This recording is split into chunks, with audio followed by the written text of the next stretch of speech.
I am Alexander. Once upon a time, I was a young man in a remote village nestled in the heart of the European mountains.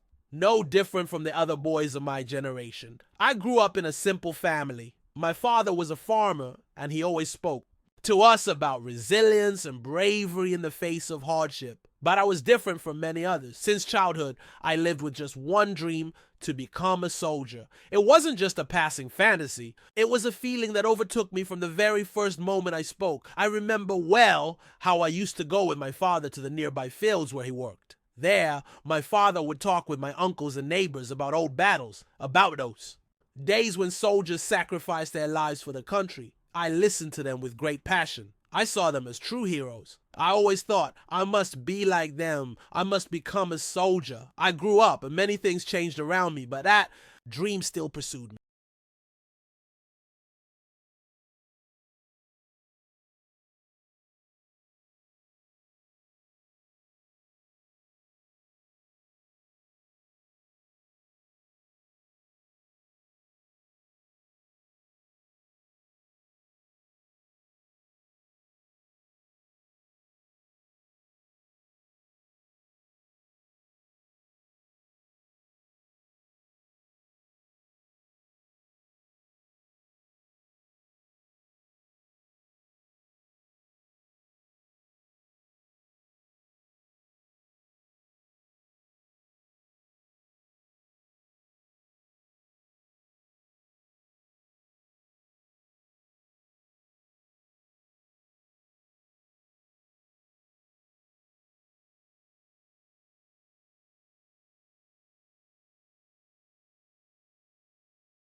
Then came the day the battle ended, and we survived the catastrophe. I had lost many of my comrades, and I saw things I would never be able to forget. My body was covered in wounds, but the psychological scars hurt even more. I returned to base and felt like a different person. Yes, I had survived, but I felt like I had lost something in that battle. I had changed, and so had my life. Returning home, the love I will never forget.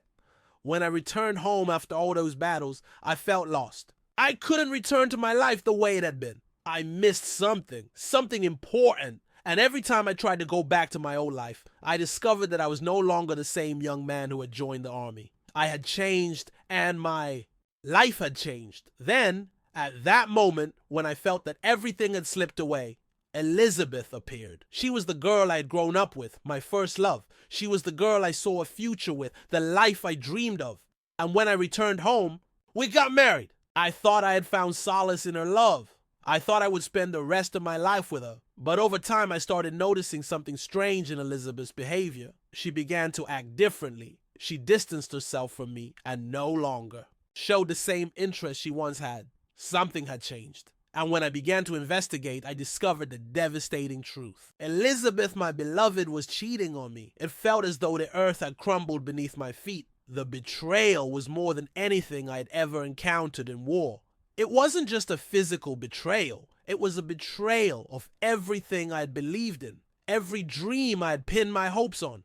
The pain was unbearable and the whole world seemed to collapse, descending into darkness, a battle with myself. What do you do when you discover that the person you thought was everything to you has betrayed you? What do you do when the one you thought you would spend your life with lets you down? I don't know how to describe that feeling, but I fell into a spiral of sadness and depression. I was in a state of darkness, unable to see any light. As the days passed, the sadness grew. I isolated myself from everyone, not wanting to talk to anyone, not wanting to face the world. I lived in a void, as though I no longer had a place in this world. I was a soldier returned from war, but I was unprepared for a different kind of battle. It was a battle with myself. Then, on one of those dark nights, I felt something strange. Quiet whispers, a voice inside me as if I'd never heard it before. The voice said to me, "You are a soldier. You can't give up now." Those words were like light breaking through the darkness. I felt something change inside me. I felt an old strength return. I knew I could rise from this sorrow. I could face myself and I could begin again.